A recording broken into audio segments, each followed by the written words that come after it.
Hi, we're here at NAB 2019 with Glenn Sanders from Zaxcom, the mastermind of the new Zaxcom Nova. First, tell me about the name, how you came up with the name, and then tell me about the product. Well, the name is a pretty cool thing because what we decided to do was build a new product that, had all the best features of the Divas and all the best features of the Nomad. So we thought, well, wait a minute, maybe we can merge that together somehow. So it's No for Nomad and Va for Diva. So you put it together and you get Nova. Yeah, there you go. Perfect. That was pretty okay, pretty clever. Nova's a really cool product because what was really missing in the bag world is something that, for lack of a better word, was able to consolidate a lot of functionality into one package. Typically, we're used to pretty big sound bags. Sound bags that have wireless mixer recorder, they have IFB transmitters, they have wireless receivers. And there's a lot of cables flying around the bag. Things don't always work exactly right because cables tend to fail.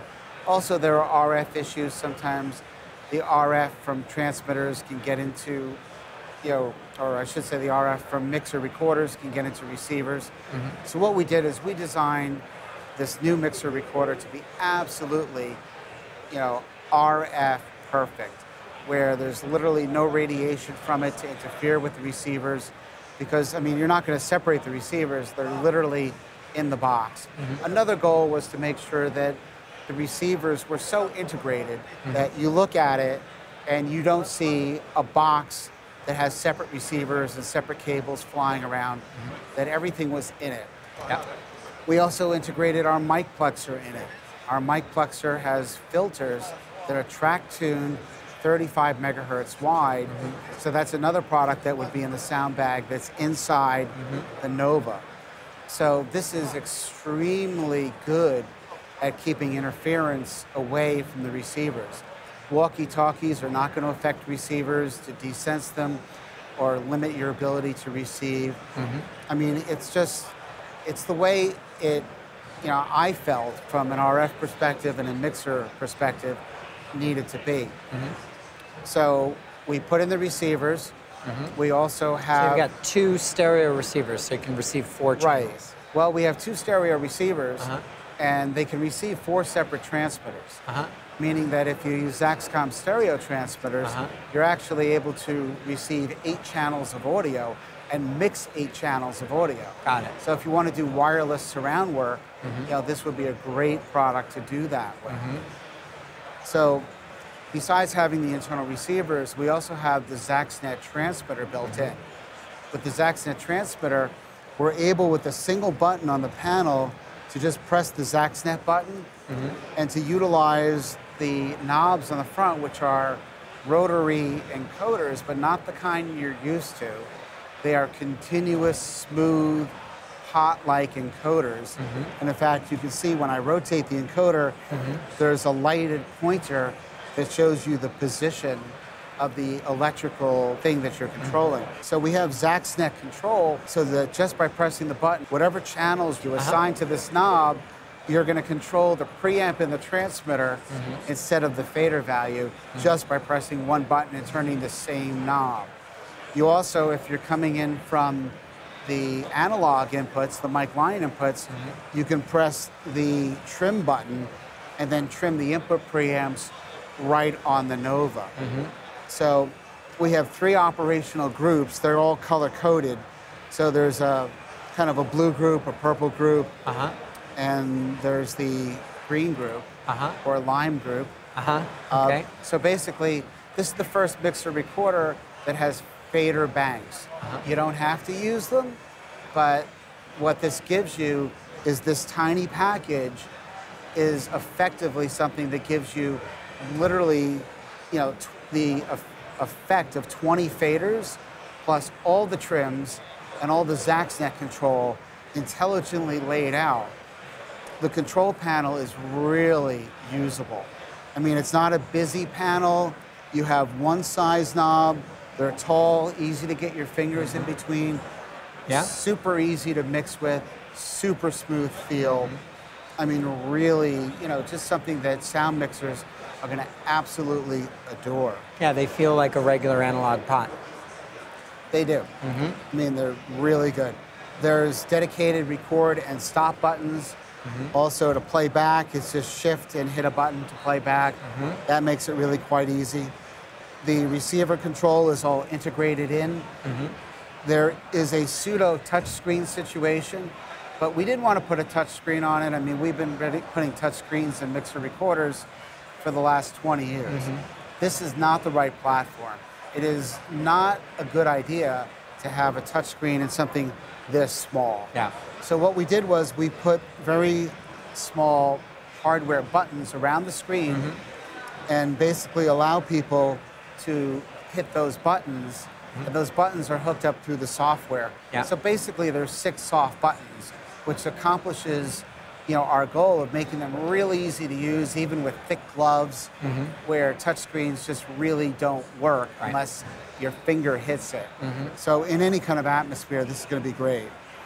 One of the nicer features we put in, which is one you can't see, is that the card slots on the side of the machine, which are compact flash, and you can use adapters if you want to record onto SD cards. Yeah.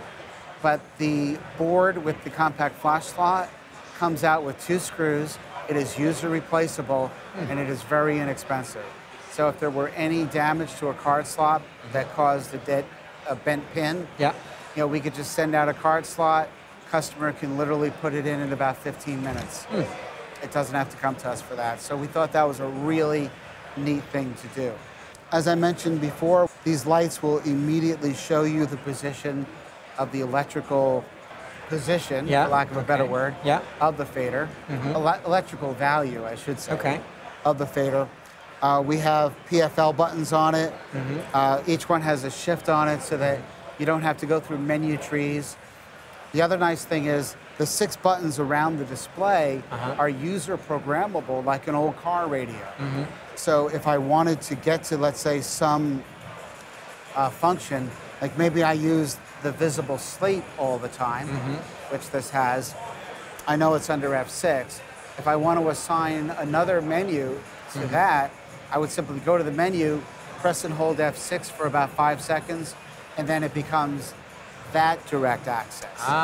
So the machine is instantly programmable the way the user wants it to be. So it really is just like a car radio. Just like a car radio. That's cool. Another great thing about this machine is that the power consumption is really low. The whole machine is 300 milliamps or less. And is that with the receivers in it, or the receivers are extra? The receivers are an extra 200 milliamps each, but the basic box, because we can only compare it to basic boxes, is literally, just 300 milliamps. That's great. Yeah, and if you're not using the analog inputs, it turns those off, and it's even less. Yeah. So, besides it being a very small thing for a bag, you don't have to have a ginormous battery to run it. Yeah. So it's really, really great in that aspect. It's an 18-channel mixer. Okay. You've got 4 never clip inputs from mic line, 140 dB dynamic range. This has the best ADD converter we've ever put in anything. Okay. And it's extended in dynamic range by 20 dB. So we're talking about 140 dB dynamic range. I mean, as far as effects goes, this is going to be absolutely the best box you can take out there. I mean, Zaxcom is known for its preamps being the best in the field. And, we've improved upon that with this box, so that's a wonderful thing. So we have the mic pre's. They obviously have phantom power. Yep. There's 2 line-only inputs, which could be used as returns. Those on TA5? Well, those are on TA5, that's right. And the receivers do have 8 channels of audio, 4 channels from each receiver, and those could be mixed independently. And we have 4 AES inputs as well. Now, if a customer doesn't want to use the receivers because they have external receivers, we have little modules that plug in where the receivers go that will bring out the 4 channels of AES audio that would normally connect to the receiver. So you could plug that into external receivers that gives you 12 channels of AES input. Yeah. And the 2 regular channels of AES input, I'm sorry, the 4 channels of regular input, all support AES 42 microphones. So you could run audio from, let's say, 2 Super CMETs, Yeah. Getting 4 channels of audio from them. And this, of course, directly supplies the power for those microphones. So really a wonderful mixer.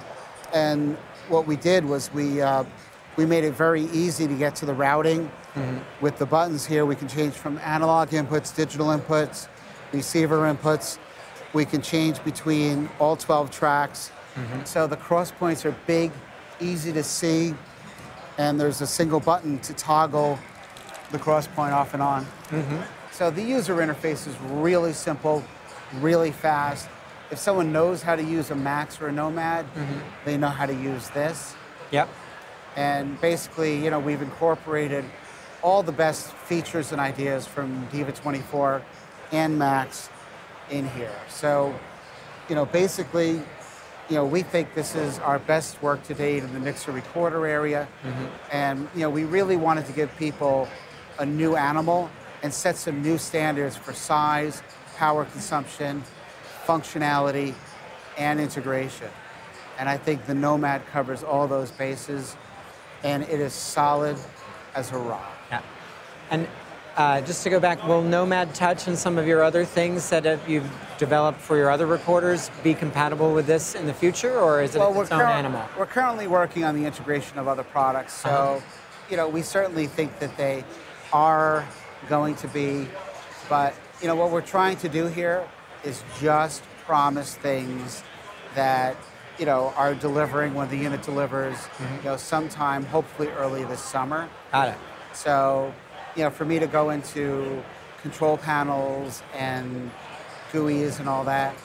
But if you look at what we have when it comes to, the implementation of GUIs for the other products, you can be sure that, we'll be on top of it. Cool. Awesome. Anything else you want to add? Just come by the booth and take a look, and also come by the dealers after the show and get your hands on one. They're pretty cool. And so 18 inputs, you said. How many record tracks? 12 record tracks. 12 record tracks. 6 output buses. And output buses 1 and 2 are duplicated. So you can feed hardwire to 8 cameras with this. Wow. If you'd like to do that. And of course, you hook up a camera link and feed an infinite number. And then you've got the 2 recording CF cards. We have the 2 recording CF cards, and very important, it's still MARV. So if anything were to happen, you don't need recovery software. You can lose power in the middle of a recording. It'll come up. It'll just recover the segment to the sample that it left off at. Again, a wonderful, Diva feature that we brought forward into the Nova. Awesome. Nice work, Glenn. Thank you, Nick. All right.